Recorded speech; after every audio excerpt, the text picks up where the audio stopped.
don't be afraid to go, well, I don't know if my plan is going to work. Commit to it. Commit to your plan.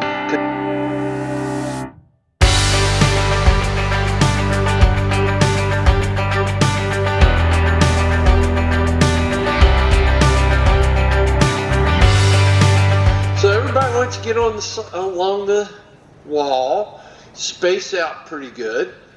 We're about 3 minutes early. It's 9:57. Yeah, space out pretty good. Find a place. There you go, Tammy. That's a girl. So you're trying to color outside the lines. No, you're fine. There you go. It's fun. My grandfather used to say it's fun to have fun, but you got to know how. Not get caught. And with horses, you really got to know how, or you're going to pay the price. This is Buddy. This is Buddy. Yeah, Buddy's first time to town. We'll see what he does. He's like taking a kid to the carnival for the first time.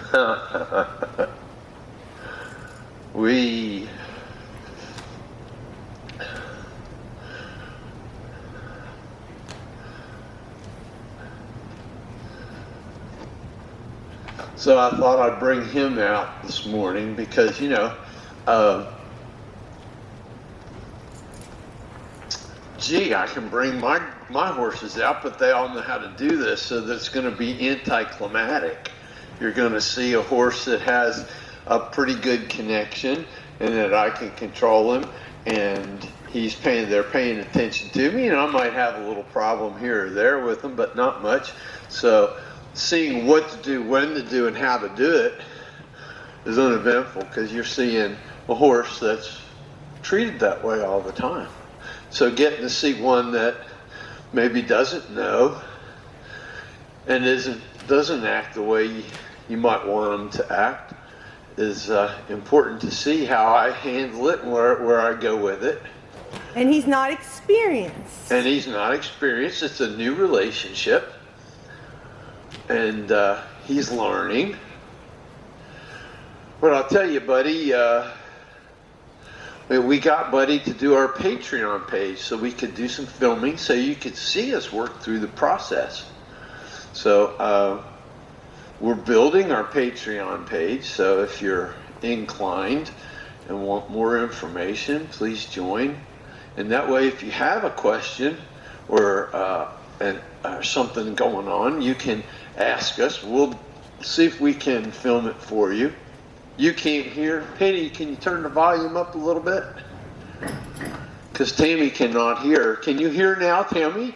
That's good. Okay, cool. Yay, Lori is here. I know, I'm a minute early. Well, who is it that said if you're a minute early or right on time, you're late?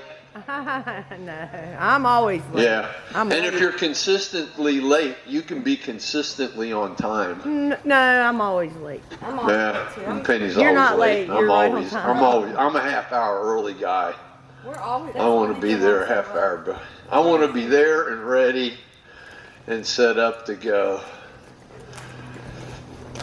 I know, go back around. Keep going. Okay, so today or this morning, well, I guess the whole weekend is about how to prepare my horses and get my horse ready to ride. Is my horse ready to ride? Now you hear us, we always talk about the relationship. It's about the relationship. Well, we all have a relationship with each other here. You know, some are older relationships, some are newer relationships. But what is in a relationship? Is it the relationship of a parent and a child with our horse? No. You cannot love your horse enough to make them respect and want to be with you. I know a lot of y'all have come to our other clinics and you've seen me walk up and help somebody with their horse and just spend a minute or two with them, and I go to walk away and the horse wants to follow me. Because the relationship that I develop with that horse in just that moment of time is the relationship of leader. Okay?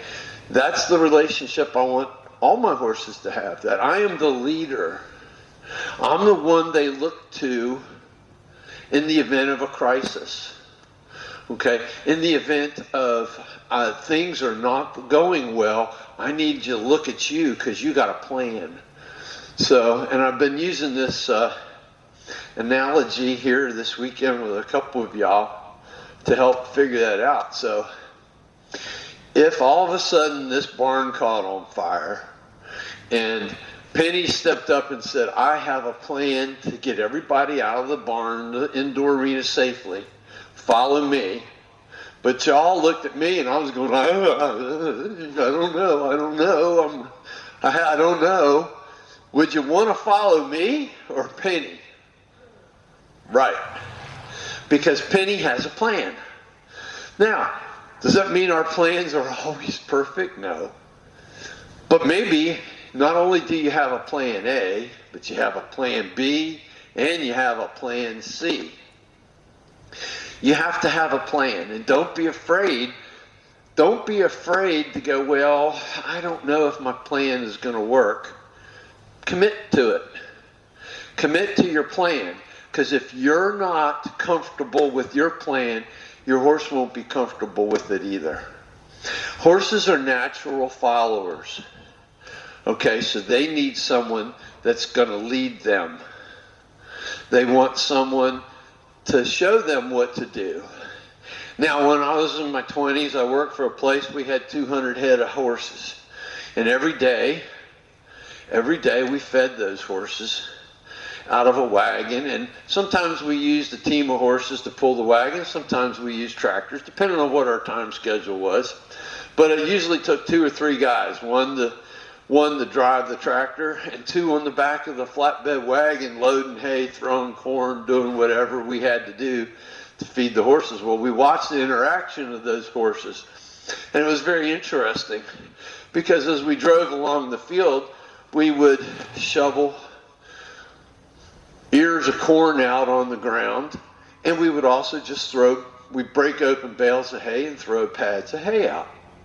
Well, the interaction of these 200 horses, the first ones would come along and grab the food. Well, they would not allow any other horse to get food, to get hay or corn.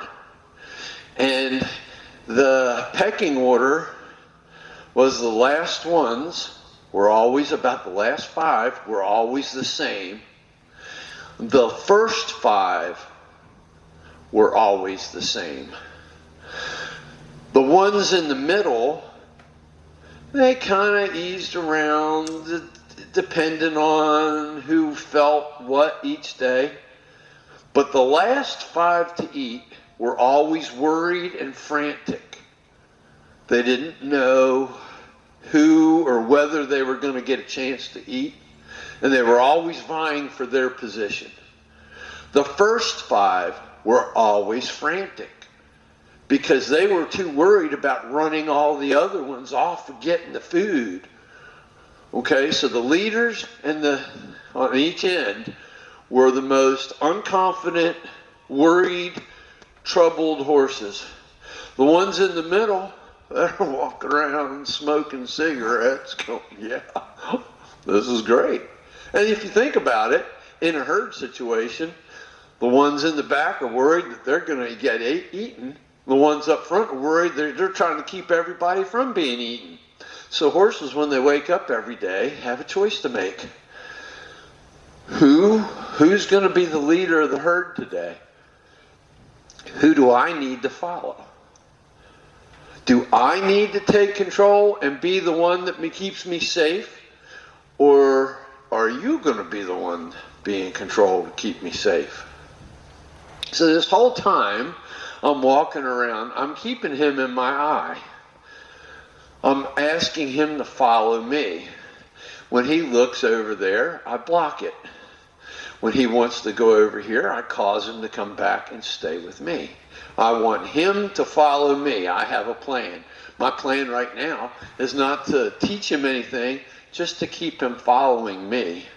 So I guide and I push him around, because in the battle for the food, the other horses pushed each of them around. If they didn't want your horse near their food, they'd kick them, they'd run them off, they'd bite them, they'd rear up and strike them. They did whatever they felt they needed to do to make a difference to get that horse away from the food.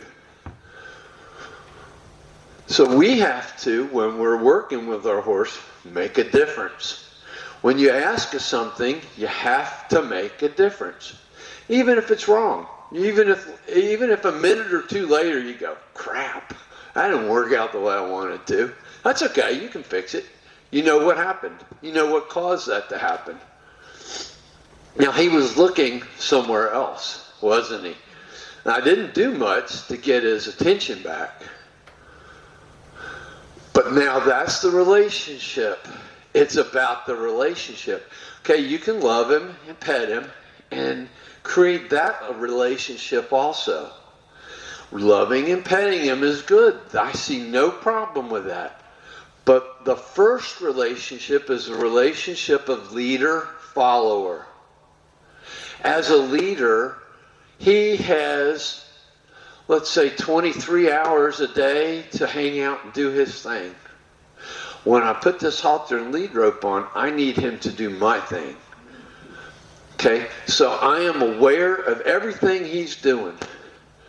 I only allow him to do the things that I want him to do.